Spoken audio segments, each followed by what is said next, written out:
Graça e paz, queridos, tudo bem? Esse é o canal IF, o canal da Igreja Internacional da Fé. Aqui, nos esforçamos para transmitir a você a palavra da verdade, porque acreditamos fielmente que ela é a única capaz de mudar a sua história. Agora, dá uma paradinha, nos segue aqui no canal, só assim você será notificado todas as vezes que subirmos uma nova publicação. Nos siga também no Instagram e Facebook.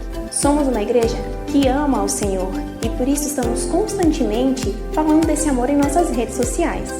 Também pedimos a você que compartilhe com o máximo de pessoas possível essa mensagem. Só assim, juntos, conseguiremos propagar o Evangelho do Rei. Fique agora com uma ministração poderosa do nosso último culto.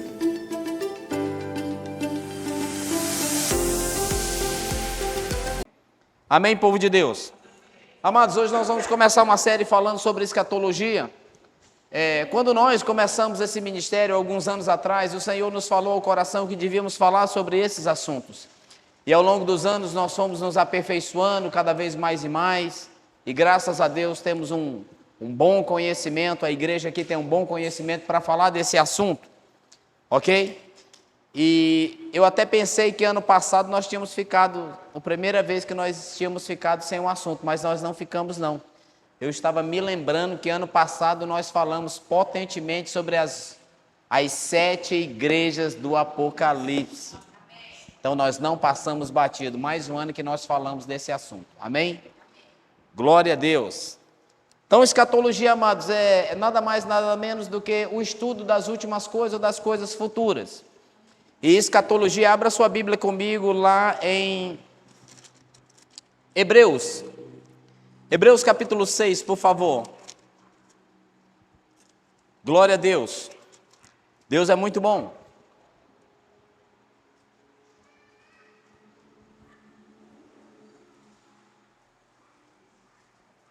Um dos motivos que devemos estudar escatologia é porque a escatologia, amado, nos incentiva a socorrer aqueles que estão fora da salvação, nos estimula a levar a verdade da palavra de Deus aos que estão fora da salvação.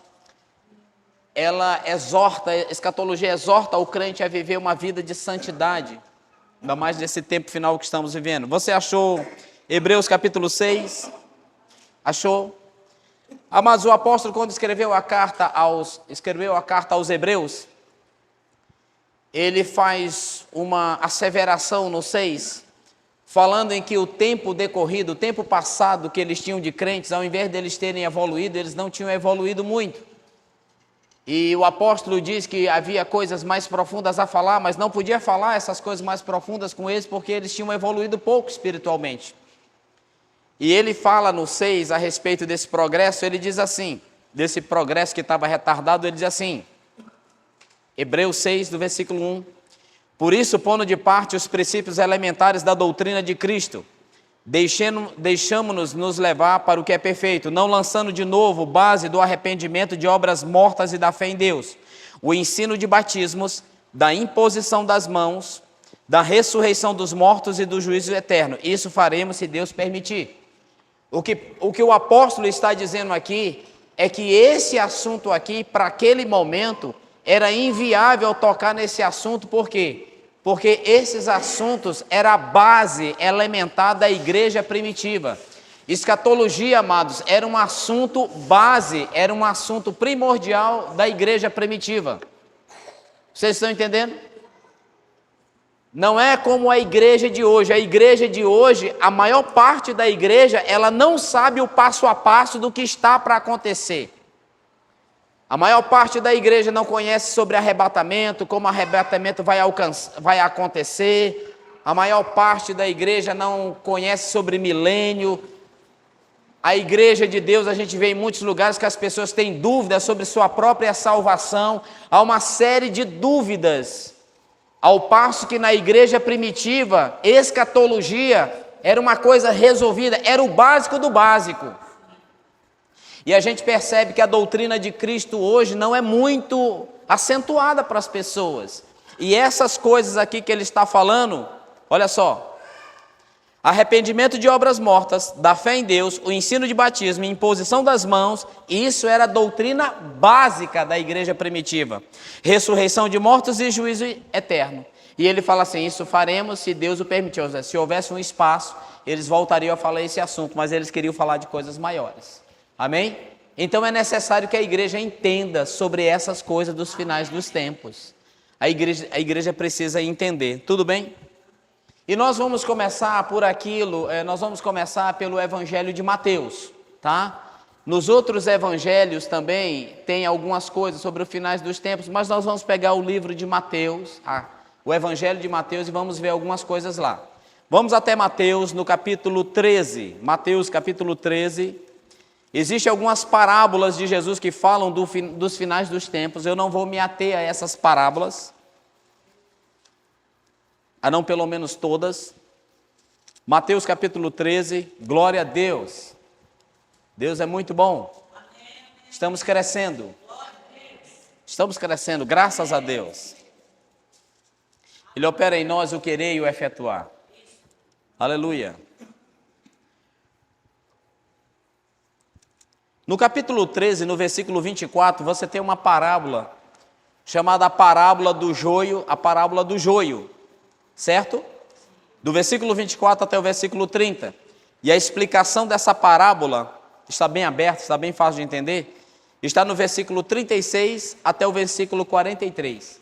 Essa parábola que ele está falando é uma parábola a respeito do final dos tempos, tá bom? Do tempo, do final dos tempos. Nós não vamos mexer com essa parábola, mas você fica sabendo que ela está falando sobre o final dos tempos e a igreja não participa, tá? Uma coisa interessante, a gente percebe algumas pessoas quando elas vão mexer nos estudos escatológicos, elas fazem algumas, como é que chama? Complica alguma coisa, porque acabam colocando a igreja em lugar em que a igreja não está. Então, fica sabendo que a igreja não participa de nenhum evento que Jesus está falando nos evangelhos. Gente, igreja foi inaugurada no Novo Testamento. Se você disser assim, nós estamos no Novo Testamento. Não, nós estamos nos evangelhos. Novo Testamento é a partir de Romanos para frente. Tudo bem? O Novo Testamento, a revelação do que temos, do que somos, do que podemos, está de Romanos para frente. Os evangelhos de Mateus é a revelação do Filho de Deus, do que ele veio fazer. Tudo bem? Ele vai falar algumas coisas de escatologia, mas não envolve a igreja. A parte escatológica da igreja vai se desenvolver, nós vamos conhecer nas cartas. Aqui não se fala de igreja, ok? Quando você pega a parábola do joio e do trigo, ele está falando do povo judeu. Jesus vai falar muito, a gente vai começar a falar por esses evangelhos que é para a gente entender. Nos evangelhos não se fala sobre igreja e os últimos tempos. Embora existam parábolas que você pode pegar como referência, você pode pegar como exemplo. Se você é um pregador, você pode pegar uma palavra e trazer como exemplo para a igreja, exemplo de alerta, mas você não pode botar para a igreja, porque as parábolas que estão lá, elas se referem ao povo judeu e ao fim dos tempos, e não se refere à igreja. Amém? Tudo bem? Os evangelhos falam da igreja e o final dos tempos? Sim ou não? Aonde está a igreja e o final dos tempos? Nas cartas. É nas cartas que vai se conhecer o nosso destino lá. Tudo bem? Que mais? Aleluia. Vamos até Mateus 23. Mateus 23.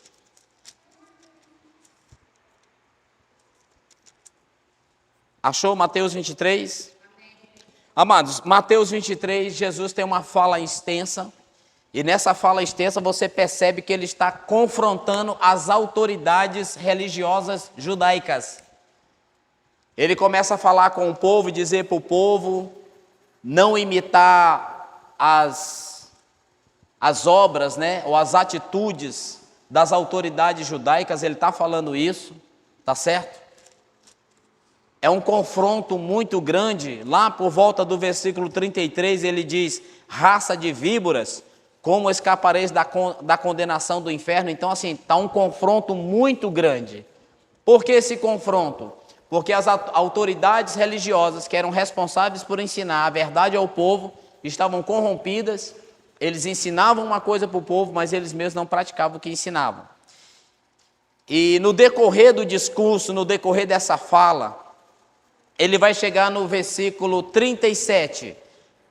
Mateus 23, 37, tudo bem? E aí, para fechar esse confronto, esse, vamos assim dizer, um mal-estar que estava ali, essa coisa, esse discurso, em casa você vê que está um discurso muito sério, ele está repreendendo pessoas, repreendendo as pessoas religiosas, enfim.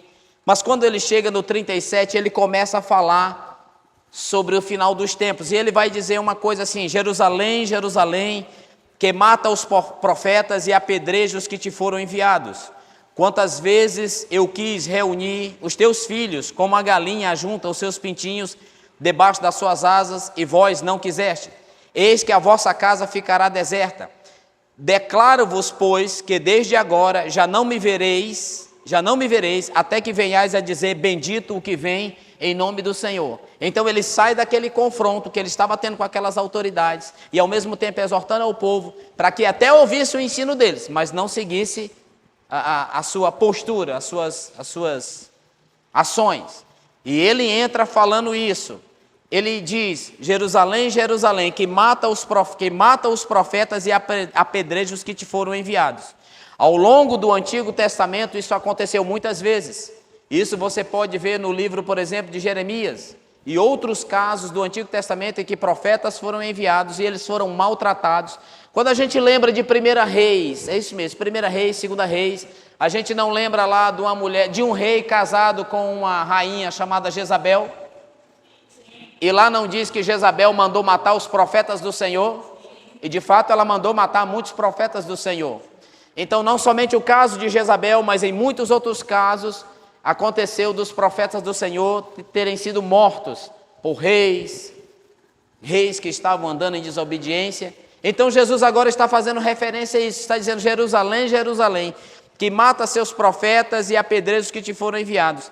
E ele dizendo, no zelo dele, no zelo de Deus, ele dizendo: quantas vezes quis eu reunir os teus filhos como a galinha ajunta os seus pintinhos debaixo das suas asas, e vocês não quiseram. Eis que a vossa casa, e a casa que ele está falando é o templo do Antigo Testamento dos judeus. Então, o templo para o judeu tem muito valor. No Antigo Testamento, Deus se relacionava com o povo judeu através do templo. O templo era a expressão da presença de Deus com aquele povo, o que é diferente com nós, igreja. Por aqui você já começa a perceber que Jesus está dando uma fala diretamente para os judeus, não tem nada a ver com a igreja. Igreja não aparece nos evangelhos, igreja só vai aparecer o seu desfecho, o seu caminhar, a ordenança dele de como a igreja deve se portar, deve caminhar, esperando a vinda do Senhor Jesus Cristo, ok?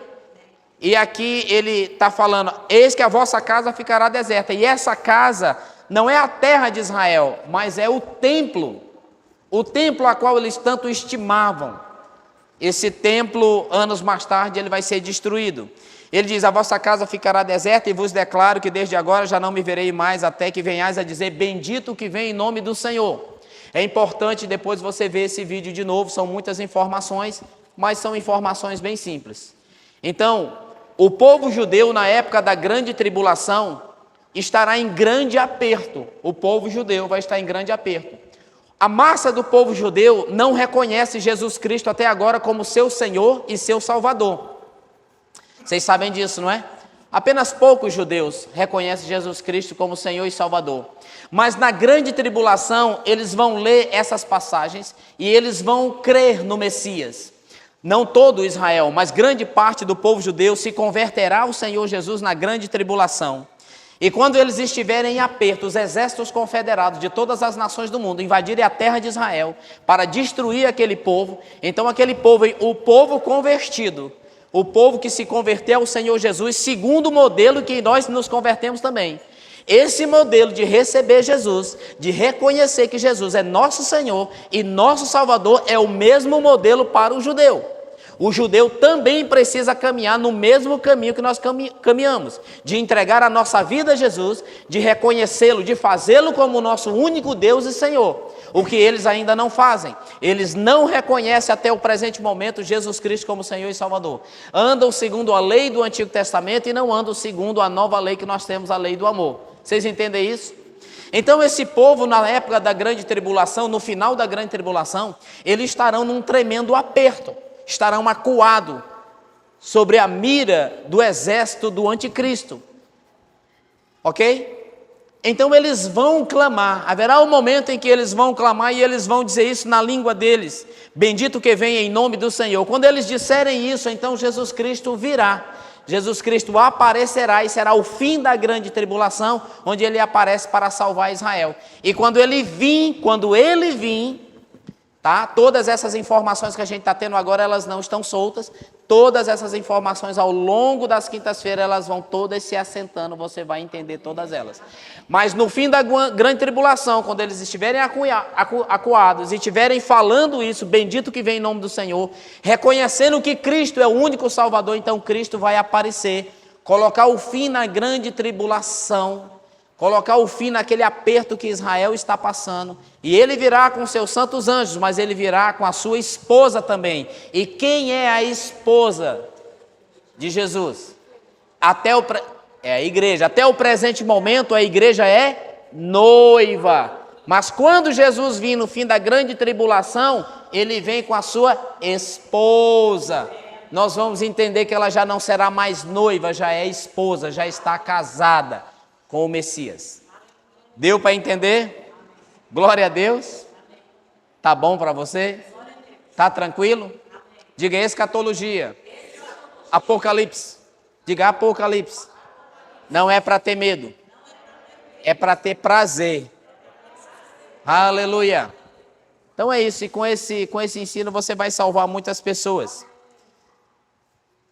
Ele entra no capítulo 24, dizendo assim: tendo Jesus saído do templo, ia se retirando, quando se aproximaram dele os seus discípulos, para lhe mostrar as construções do templo. Ele, porém, lhes disse: não vede tudo isso? Em verdade vos digo que aqui não ficará pedra sobre pedra. Então, esse templo, ele era uma das 7 maravilhas do mundo antigo. Foi um templo em que levou 40 anos, se eu não me engano, 40 anos para reformá-lo. Reformá-lo porque o primeiro templo foi construído por Salomão e mais tarde Nabucodonosor tocou fogo, seu exército tocou fogo no templo, levou os utensílios do templo para a Babilônia, você já conhece isso. Na volta de Babilônia, eles reconstruíram o templo, mas não exatamente na formosura como ele era.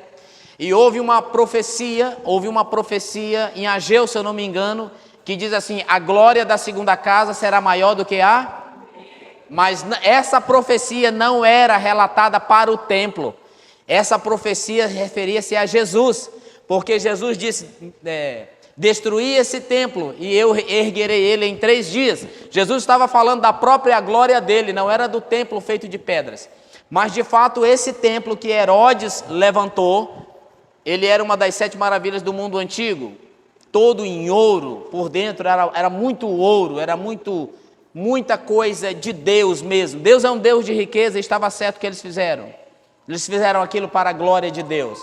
Mas a glória da segunda casa, por mais que esse templo fosse muito bonito, fosse muito suntuoso, a glória da segunda casa que foi falado no Antigo Testamento não era propriamente do templo feito de pedra por mãos humanas, mas era o próprio corpo de Cristo, que era o templo de Deus. Amém?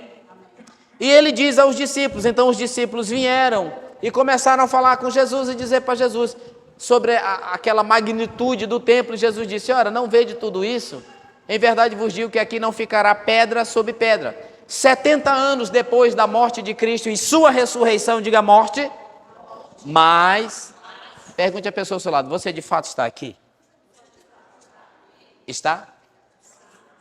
Sim? Estão aqui? Então tá, então diga para ele, diga morte e ressurreição.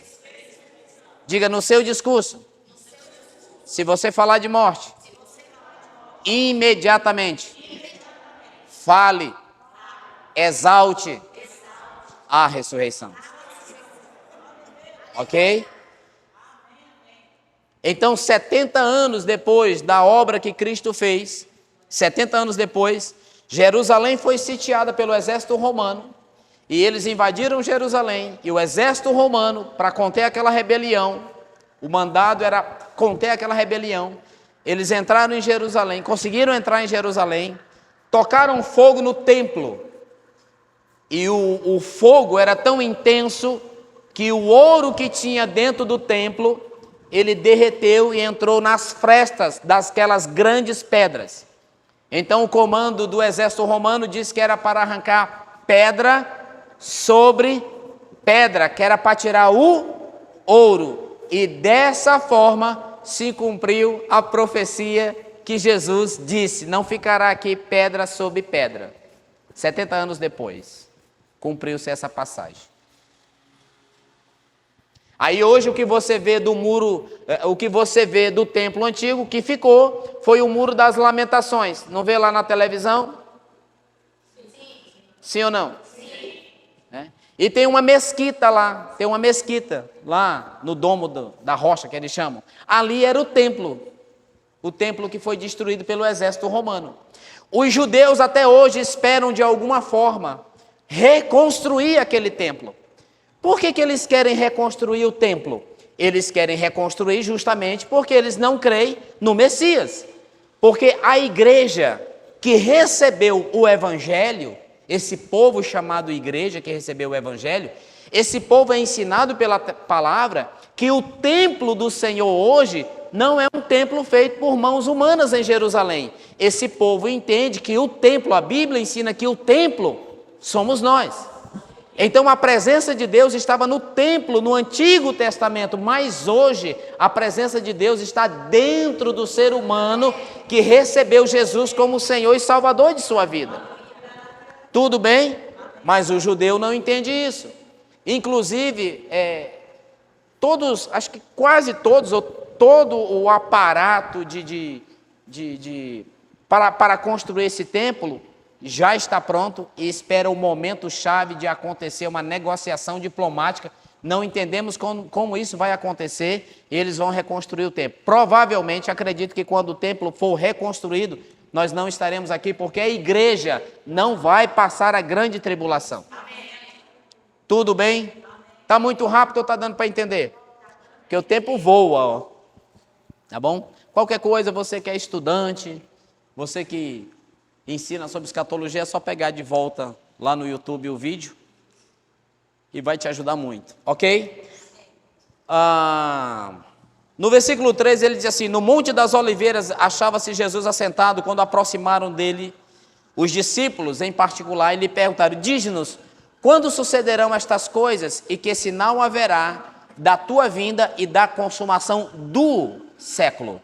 Ele não disse consumação dos séculos, ele disse consumação do século, ou seja, consumação dessa era, desse tempo. Esses acontecimentos que você está falando, Jesus, como é? Qual o sinal que vai ter dessas coisas que você está falando? Ele começa a dizer assim, versículo 4.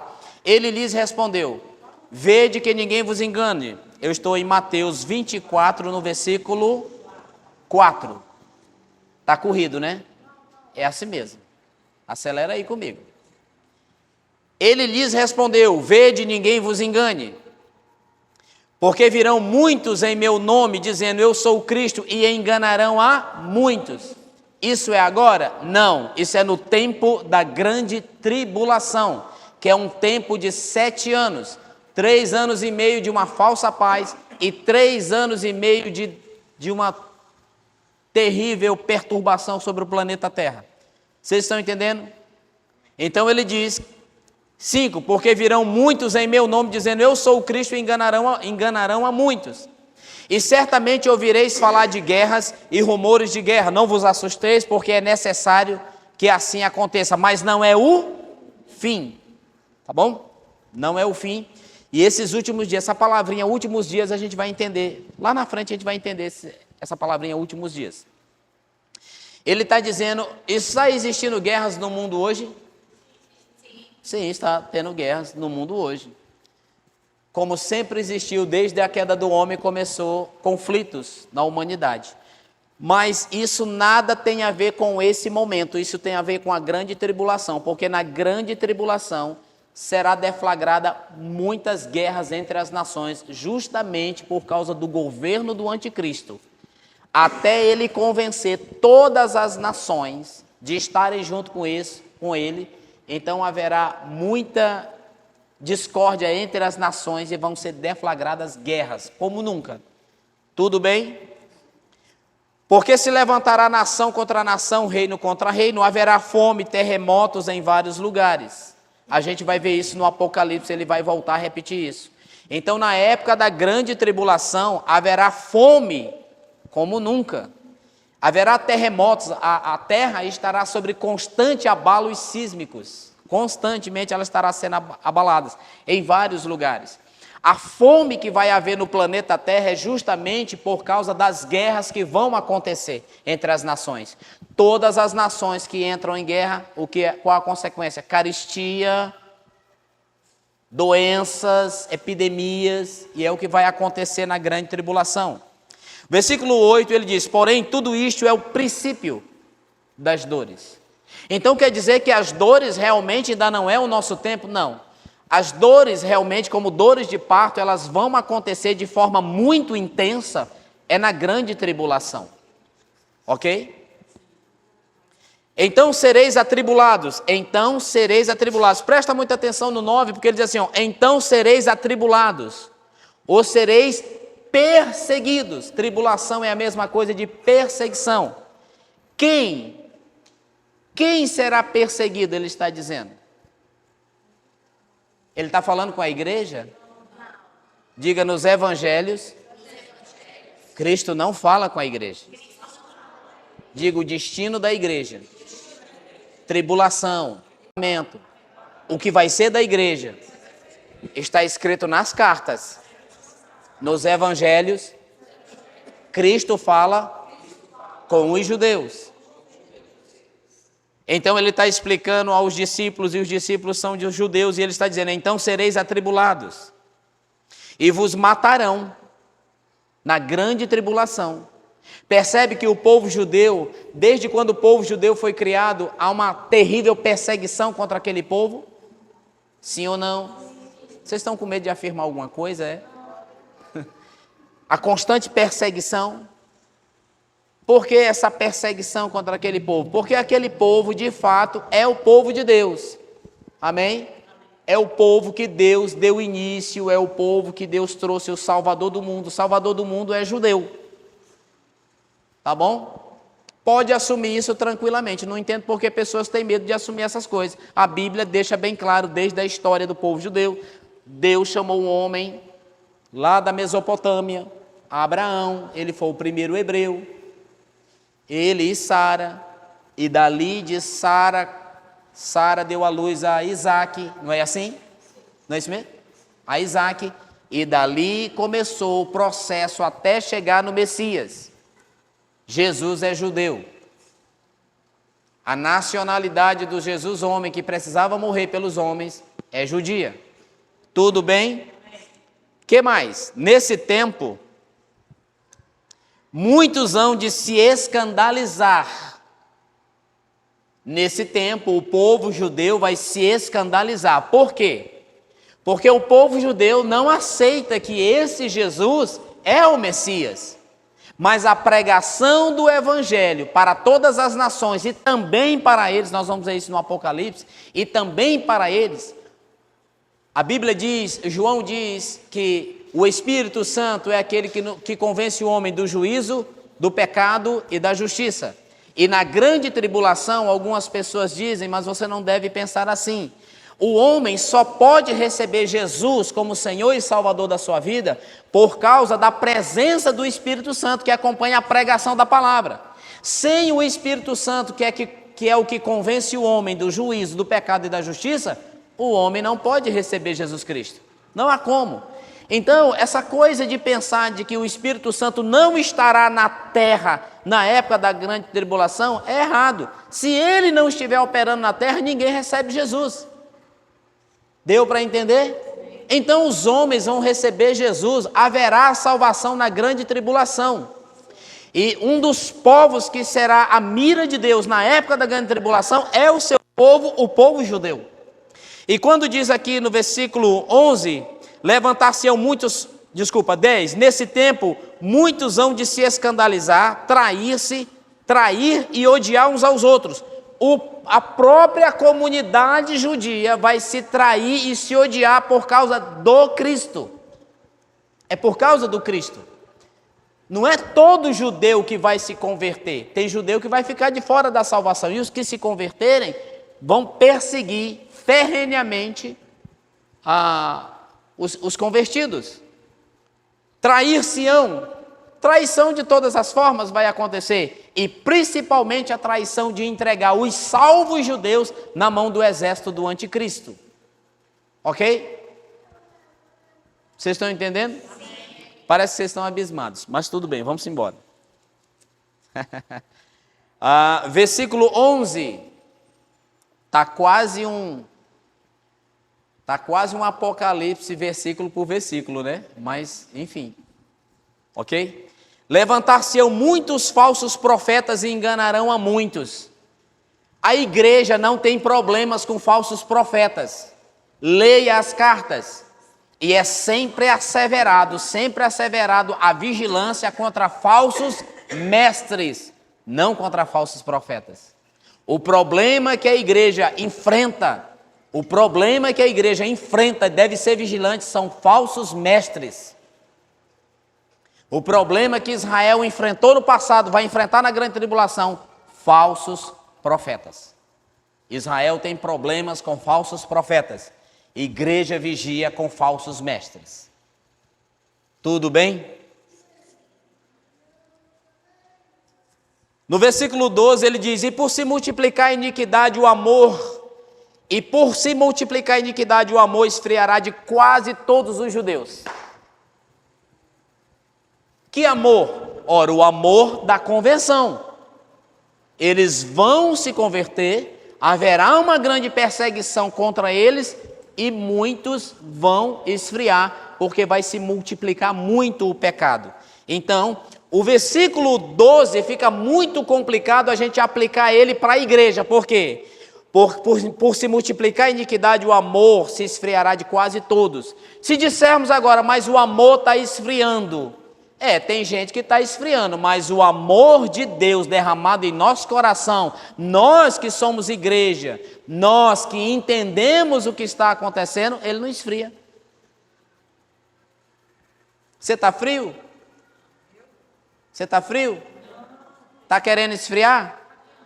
Está fazendo planejamento para esfriar? Você está fazendo planejamento para esfriar? Não está cada vez mais firme?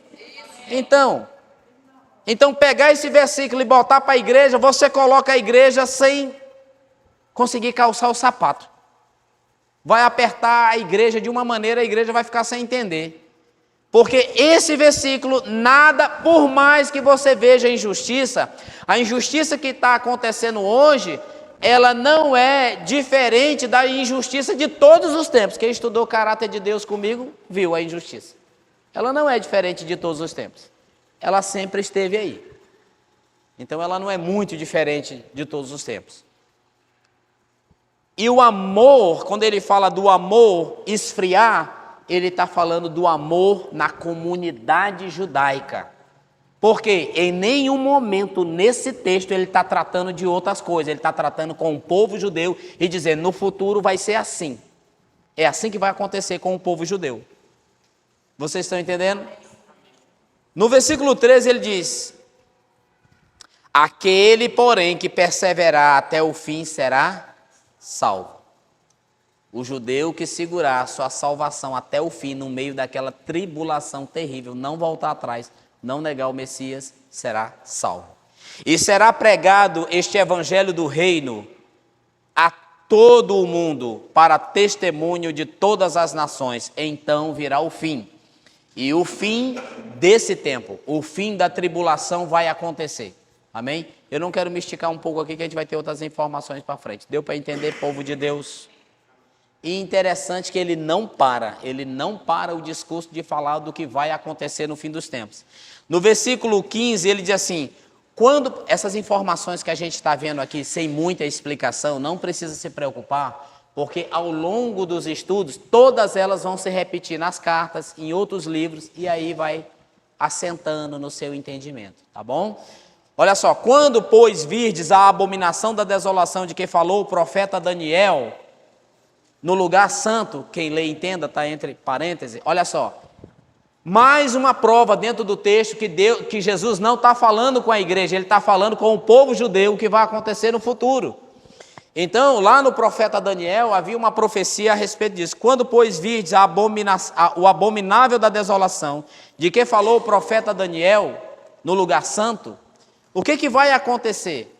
O anticristo vai fazer um tratado de paz com Israel, de 7 anos. E ele vai quebrar esse tratado de paz na metade desses 7 anos. 3 anos e meio de uma falsa paz, então vai quebrar esse tratado. Os judeus serão enganados pelo anticristo. Os judeus, que não são enganados por ninguém, serão enganados pelo anticristo.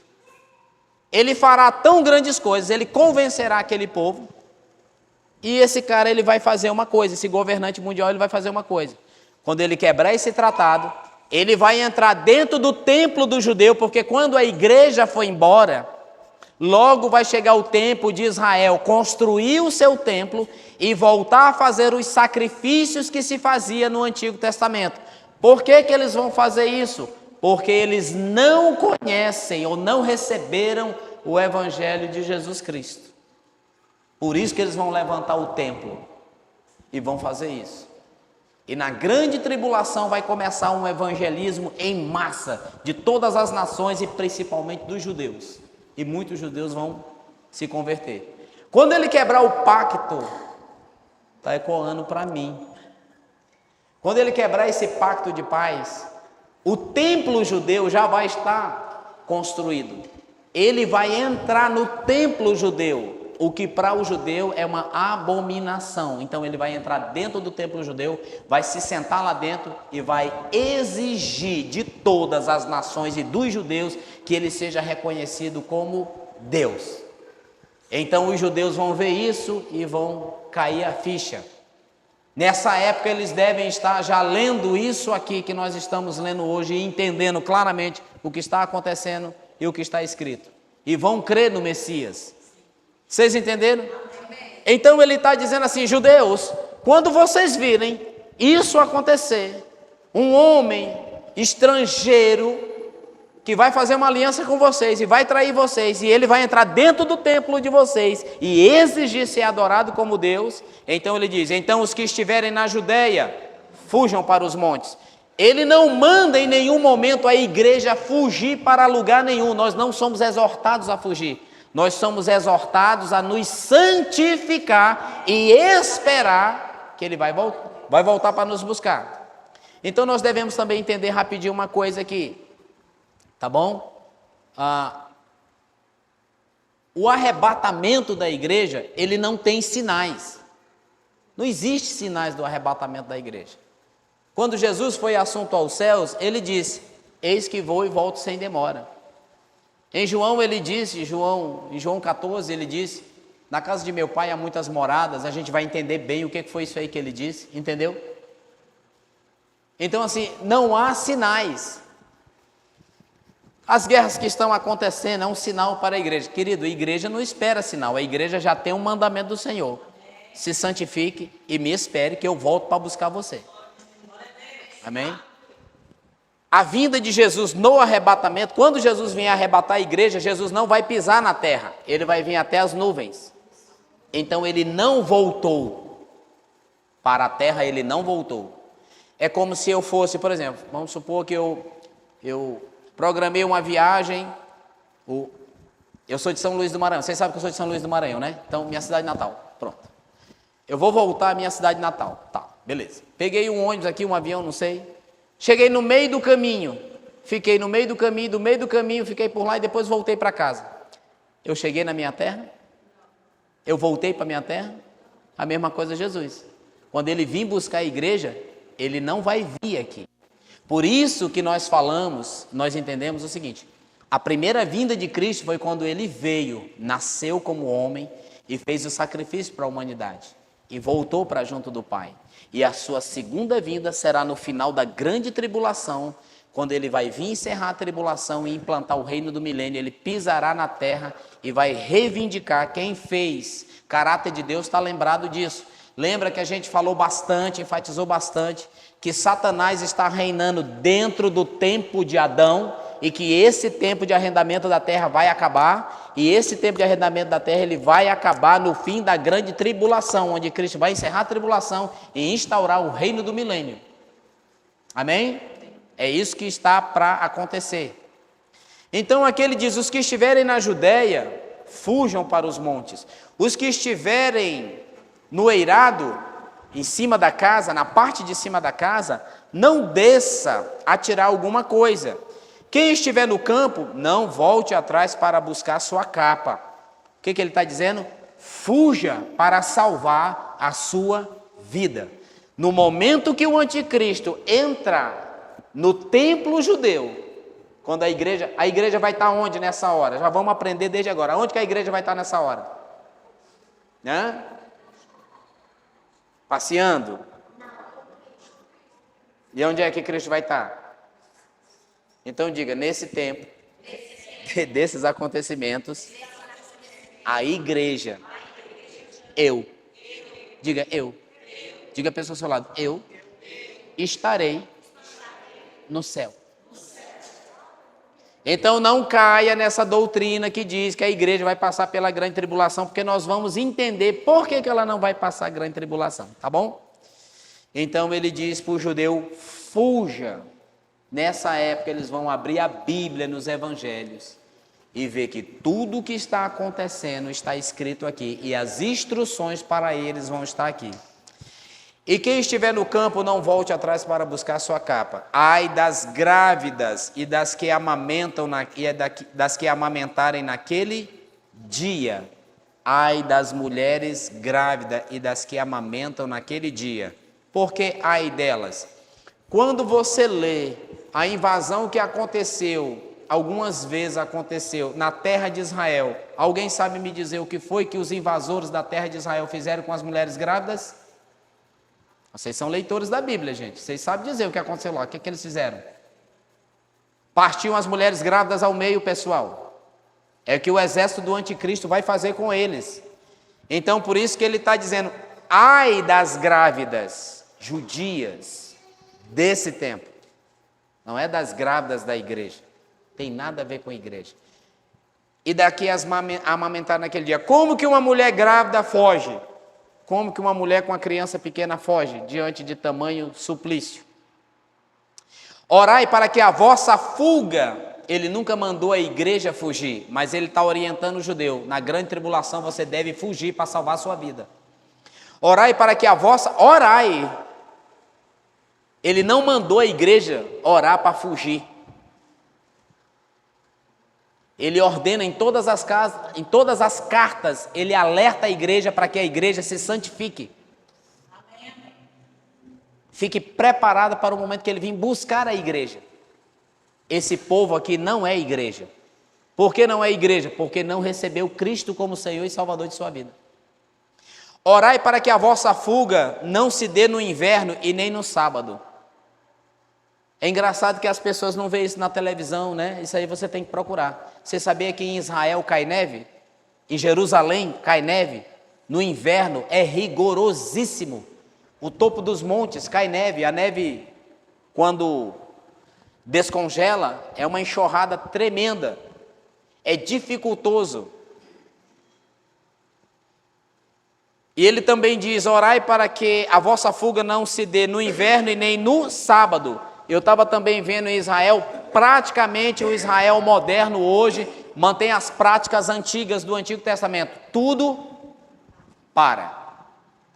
Eu estava vendo lá, eles têm umas vans lá, umas vans que funcionam dia de sábado, mas praticamente para. Serviços mais essenciais como o hospital, funciona, mas praticamente para. Eu te pergunto, como que essas pessoas vão fugir nessa época? Consegue entender? Consegue ver pela leitura do texto que você não tem nada a ver com isso aqui? Então, às vezes, as pessoas pegam o texto e passam para a igreja, colocam a igreja dentro e fica complicado. Mas existe textos que você... Existe texto, por exemplo, existe texto como textos das 10 virgens, que alguém pode pegar e pode ministrar como exemplo para a igreja, mas não é a igreja. A igreja não está lá, mas pode servir de exemplo para a igreja, sobre vigilância, sobre preparo, santidade, tudo bem, mas lá não é a igreja. Se tentar botar a igreja nas 10 virgens, vai dar errado, vai dar um problema, uma conta não vai fechar.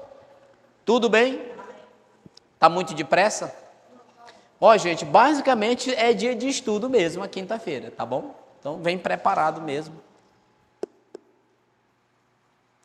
Orai para que a vossa fuga não se dê no inverno nem no sábado, porque nesse tempo haverá grande tribulação, grande perseguição, né? Como desde o princípio do mundo até agora não tem havido, nem haverá jamais.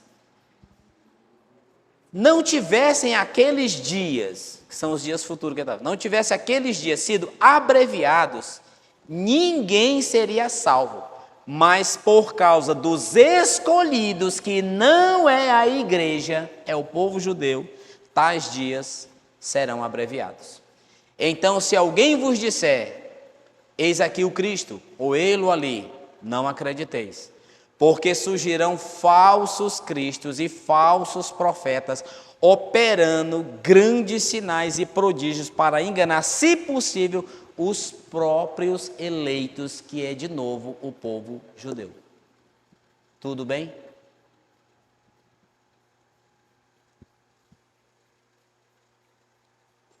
Então, o poder do diabo vai estar tão livre no mundo que eles vão operar sinais. Você sabe o que é sinais, né? Quem estudou aí com a gente dons, quem estudou sobre dons do Espírito Santo sabe muito bem o que é sinais, prodígios, maravilhas, né? Por exemplo, transformar água em vinho. Isso é um milagre. Isso é um milagre. Que mais? Por exemplo, igual Moisés fez, pegar a terra, jogar para cima e se transformar em piolhos. Isso é milagre, tá? Às vezes a gente glorifica a Deus, né, quando alguém é curado de uma doença, de um milagre aconteceu. Bom, isso é cura. Na essência, na linhagem dos dons, isso não chega a ser milagre. Milagre é uma operação extraordinária, sobrenatural, tomando todo o comando, toda a força de algo natural. Por exemplo, isso que a gente falou, transformar água em vinho, transformar água em sangue. Então isso é milagre. E vai acontecer sinais e prodígios de mentira. Mas o que é sinais e prodígios de mentira? Sinais e prodígios de mentira para enganar todo mundo. Se possível, até os eleitos. Tudo bem? Vede que vou-lo tenho predito. Portanto, se vos disserem, eis que ele está no deserto, não saiais. Ou ele está no interior da casa, não acrediteis. Porque assim como o relâmpago se mostra no Oriente, porque assim como o relâmpago sai no Oriente e se mostra no Ocidente, assim há de ser a vinda do Filho do Homem. Aí eu quero perguntar uma coisa para você. Assim há de ser a vinda do Filho do Homem. Essa há de ser a vinda do Filho do Homem é arrebatamento? Seu arrebatamento? Vamos fechar o raciocínio, pessoal. Ele está falando de judeu. Não tem arrebatamento nenhum aqui. A igreja, quando você lê essas coisas em Mateus e nos outros evangelhos, você deve lembrar, a igreja já está no céu. Quando a tribulação estiver acontecendo aqui, a igreja vai estar no céu. Tá bom? Vai estar lá já no tribunal. Tem um tribunal nos esperando. Amém? Tá tudo bem? Aonde que eu parei? Sinal da vinda do Filho do Homem. Versículo 28, ele diz: onde estiver o cadáver, aí se ajuntarão os abutres. Ué, o que é isso aí? Está falando de uma coisa, daqui a pouco parece estar falando de outra. Bom, ele está falando da vinda assim há de ser a vinda do Filho do Homem. Quando Jesus vier com os seus santos anjos no fim da tribulação e acompanhado da igreja, ele vai se concentrar numa imensa batalha. Os exércitos confederados do anticristo se reunirão para destruir o povo judeu dentro da terra de Israel. Então, quando Jesus vir, a gente vai ver isso em algum lugar. Eu não estou lembrado agora, mas a gente vai passar nessa informação. Quando Jesus vir no final da grande tribulação e ele estiver de cima, né, para aquele exército inumerável, diz que uma espada aguda vai sair da sua boca. E uma espada aguda você sabe que é a palavra. Nós não sabemos o que é. Jesus vai dizer alguma coisa quando ele chegar que matará completamente aquele exército gigantesco. Alguma coisa que ele vai dizer, alguma coisa a respeito de santidade, vai retundar nos pecadores morte. E aquele exército inumerável vai morrer. Por isso que o versículo 28 diz: aonde estiver o cadáver, aí se ajuntarão os abutres. É uma referência à batalha do Armagedon, aonde lá em Ezequiel, isso a gente vê depois, não precisa se precipitar, tá bom? Onde lá em Ezequiel fala que nesse dia dessa batalha, o Senhor chamará as aves do céu para o seu grande banquete, onde as aves do céu comerão a carne dos poderosos da terra. E esses poderosos que ele está falando são todos os grandes e pequenos que estarão envolvidos nessa batalha. Tá bom? Muita coisa, né? Mas dá para pegar? Posso lembrar vocês uma coisa? Sim. Nós estamos treinando pessoas. É bom você lembrar disso. Nós não somos uma igreja de ir e vir. O mandato de Deus para essa igreja é preparar pessoas. Você precisa se preparar para ensinar as pessoas. Quando você falar esses assuntos para as pessoas, elas vão se arrepender de seus pecados e vão receber a Cristo como Senhor e Salvador de sua vida. Diga, é só o começo. Tem muita coisa boa para ver. Amém? Ok. Onde mais? 29. Logo em seguida à tribulação daqueles dias, o sol se escurecerá e a lua não dará sua claridade. As estrelas cairão do firmamento e os poderes do céu serão abalados. Alguém já ouviu isso em algum lugar no Antigo Testamento? Quem gosta de ler o Antigo Testamento? Joel fala sobre isso, não é? Vamos andando. Então aparecerá no céu o sinal do Filho do Homem. Aparecerá no céu o sinal do Filho do Homem. Todos os povos da terra se lamentarão e verão o Filho do Homem vindo sobre as nuvens. Isso não é arrebatamento. Nesse exato momento, quando ele está vindo, que todos estão vendo ele nas nuvens, eles vão ver os exércitos de anjos e verão a igreja com ele. Você vem com ele. Ou nós, viemos com ele. Nas nuvens do céu, com poder e muita glória.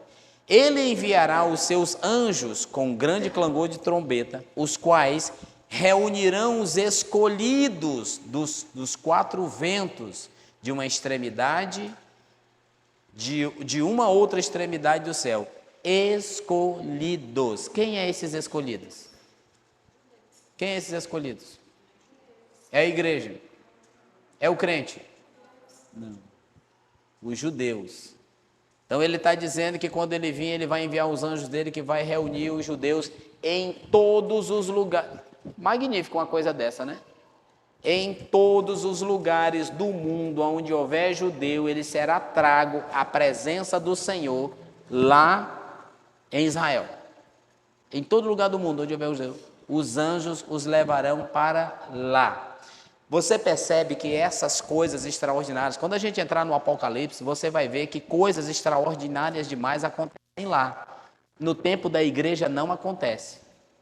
No tempo do Antigo Testamento, me diz uma coisa extraordinária, milagrosa que acontecia no Antigo Testamento. O mar se abria, sim ou não? Sim. O que mais? chuva de pedra acontecia.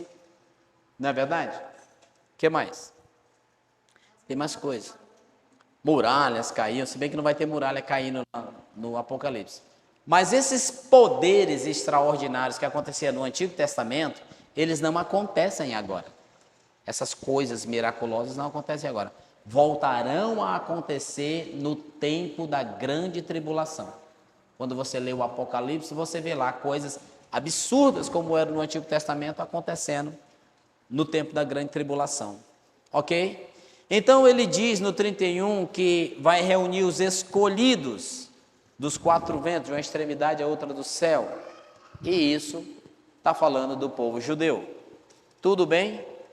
Tem uma parábola aí, mas eu não vou mexer com essa parábola não, tá bom? É a parábola da figueira e a exortação à vigilância. Mais na frente, no 45, nós temos uma outra parábola do servo bom e do servo mau, que está relacionada ao povo judeu, está relacionado à vigilância. A parábola da figueira e a parábola do servo bom e do servo mau são parábolas que ele assevera ao povo judeu para esse tempo, vigilância. Ok? Você entende bem o que eu vou te falar. A igreja hoje, nós desse tempo, nós não temos que estar sobressaltados com a vinda do Senhor, em vigilância. Não, querido. Você tem que ser santo o tempo todo e acabou. O tempo todo você tem que ser santo, o tempo todo você tem que estar preparado. O arrebatamento, ele é iminente. Ele pode acontecer a qualquer hora. Não tem nenhum sinal. Não existe sinal para arrebatamento. Existe sinal para o final dos tempos. Ok? Para a igreja não existe sinal. Ele pode voltar hoje, quando pode voltar daqui a 10 anos, pode voltar daqui a 100 anos, a gente não sabe. Tudo bem? Glória a Deus. Então vamos no 25. A parábola das 10 virgens, dá tempo? Dá tempo sim. Não tem a parábola das 10 virgens? Isso não cabe botar para a igreja, não tem como. Como eu falei, você pode pegar esse texto e trazer como exemplo para a igreja. Exemplo de vigilância, exemplo de santidade, exemplo de não perder a unção e essa coisa toda. Mas na íntegra, isso aqui não é a igreja, tá bom? Isso aqui são os judeus no tempo da grande tribulação. Ele diz assim: o reino dos céus será semelhante a 10 virgens que, tomando as suas lâmpadas, saíram ao encontro do noivo. O Senhor Jesus, ele começa a falar isso aqui, dando características de um casamento judeu daquela época. E naquela época, a gente vai ver isso em João 14. Naquela época, o rapaz, ele ia com o seu pai à casa da moça, a moça que ele tinha interesse, ou que o pai tivesse interesse. Nem sempre era o rapaz que tinha interesse. Era muito dos casamentos era interesse entre famílias. Tá bom? Então o rapaz ia com o seu pai à casa da moça. Tá? Existe mais detalhe, mas eu não sei todos os detalhes. Mas em suma era isso. Ele ia com o seu pai à casa da moça. Isso a gente vai ver de novo lá em João 14. Não se turbe o vosso coração, creis em mim, creis em Deus, creis também em mim. E lá ele vai falar também de um casamento nesse modelo. Então o rapaz, ali existe uma cerimônia de noivado. O noivado era quase que praticamente o casamento. A diferença é que depois de pagar o dote da noiva, né, depois ele voltava para casa com o seu pai. Escuta bem, como é uma simbologia do que a gente vive hoje. Ele voltava para a casa do seu pai, ele ia construir o local que ele ia morar com o auxílio do seu pai, e quando toda a obra estivesse pronta, então o pai dizia ao filho: vai buscar a noiva. Mas aqui não é arrebatamento. Isso aqui não é arrebatamento. Mas ele pega essa mesma simbologia e traz para o povo judeu. Porque na época da grande tribulação, há um mandato para o povo judeu que se converter: espere o Messias. Não esmureça. Lembra? Aquele que perseverar até o fim será salvo? Pois bem, Aqui, ele está dando uma simbologia nessa parábola. E ele está dizendo que tem um noivo, esse noivo simboliza o Senhor, e tem algumas coisas nessa cultura do casamento. A noiva, ela ficava, como chama aquela pessoa que leva as alianças? Geralmente é uma menina, né? Né? Dama de honra, né? Que chama, né? Eu não sei se é dama de honra que chama no casamento judeu, da época, que é hoje eu não sei se é do mesmo jeito. A noiva, o tempo todo, era acompanhada de 10 moças virgens. 10 moças virgens. Qual era a participação dessas moças nessa cerimônia de casamento? Isso é uma cerimônia de casamento. Ele está falando uma parábola usando uma cerimônia de casamento. Em dado momento, quando o noivo vinha, e aqui o noivo veio numa hora muito diferente. Ele veio numa hora que era meia-noite. Meia-noite. A noiva esperava o noivo. Aqui não vai falar muito, aqui não fala melhor da noiva, não fala da noiva, fala das acompanhantes da noiva, que não é a igreja, ok? Então, elas ficavam vigilantes porque o noivo podia chegar a qualquer momento.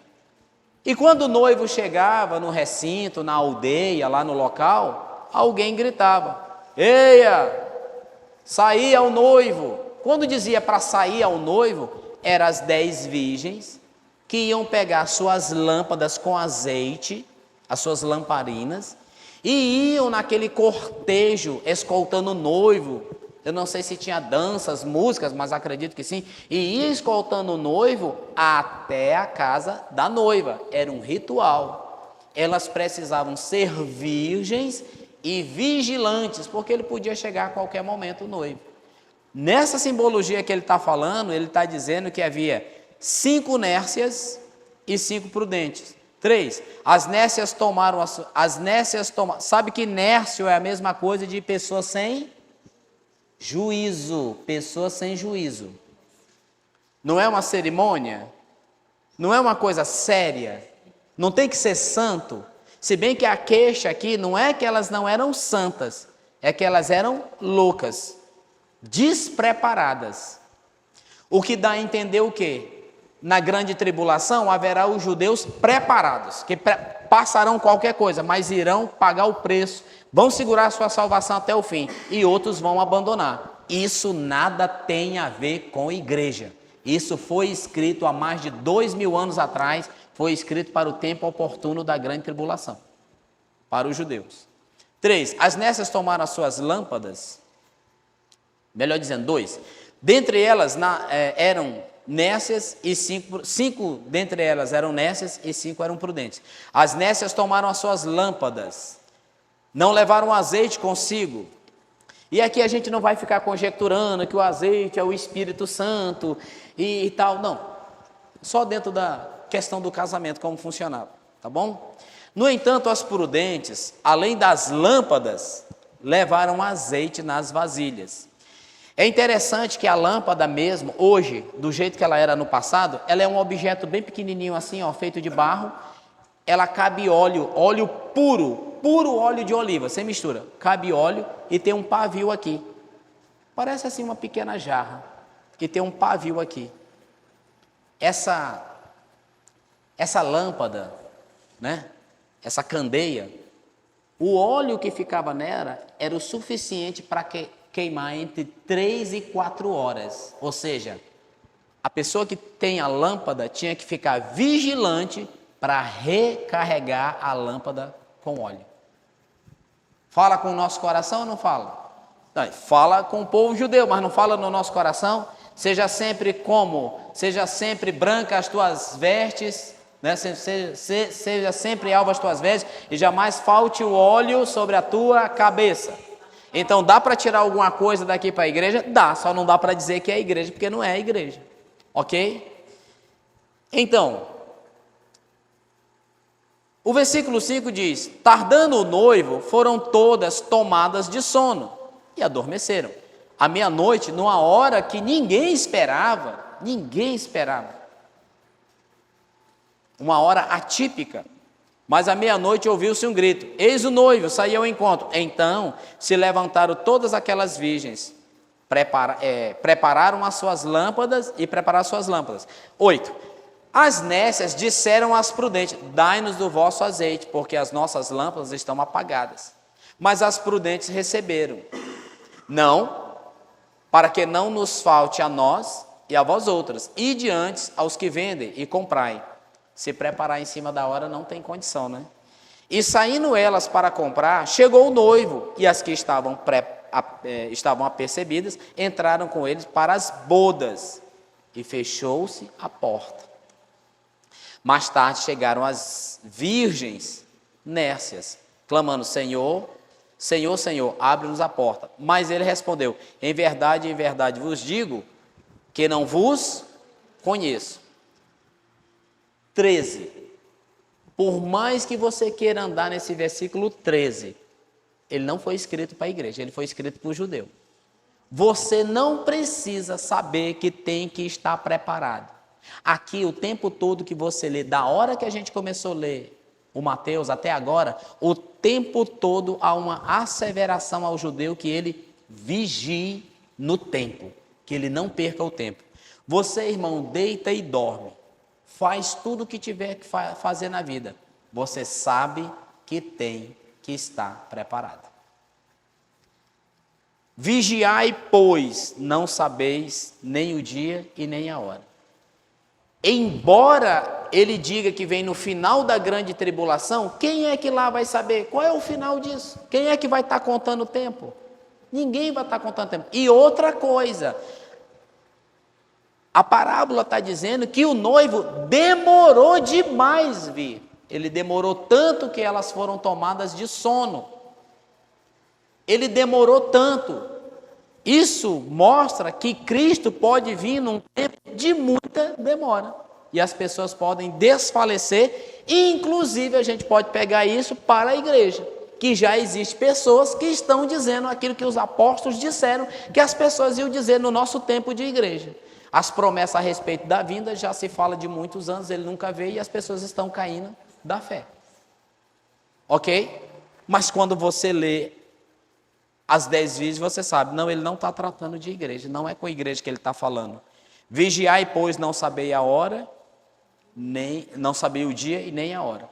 Aí alguém pode dizer: não, mas nós também não sabemos. Sim, nós também não sabemos, mas nós já sabemos que temos que ele virá nos buscar. Amém? Aqui ele chama de 10 virgens, não de noiva. Ele não fala de noiva aqui. Ele fala de virgens, e virgens você já entende, são as 10 moças que acompanhavam a noiva no casamento judaico, e quando gritavam: aí vem o noivo, aquelas moças se levantavam, virgens, santas, preparadas dentro do ritual do casamento, iam receber o noivo e fazer um cortejo até a casa da noiva, e aí ali então se dava a festa de casamento e tudo mais. Mas não é a igreja. Amém? Aí ele fala da parábola dos talentos, outra parábola interessante, a gente não vai mexer com ela, ok? Aí ele vai lá no 31, vai comigo lá no 31, versículo 31.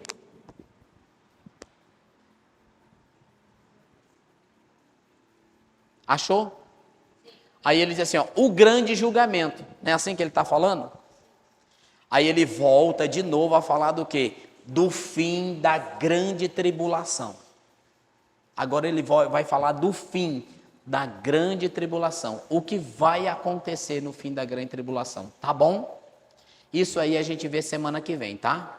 Senão fica muita informação e você acaba se cansando. Por hora, você aprendeu que desde onde a gente começou, que desde lá daquela parábola lá do joio, a parábola do joio, lá em Mateus 13, aquela parábola fala do final dos tempos, mas não tem nada a ver com a igreja, ok? Tudo bem? Como tudo que nós falamos aqui, nada tem a ver com a igreja. Isso é muito bom você saber, para você ensinar, para você pregar. As 10 virgens, como eu falei, você pode pegar um texto desse e abordar na igreja? Pode. Trazendo como exemplo de vigilância, exemplo de santificação e tal, mas você não pode aplicar para a igreja. Isso aqui é a igreja, não é a igreja, tá bom? Fica de pé, quero orar com você em nome do Senhor Jesus, tá bom? Te abençoe.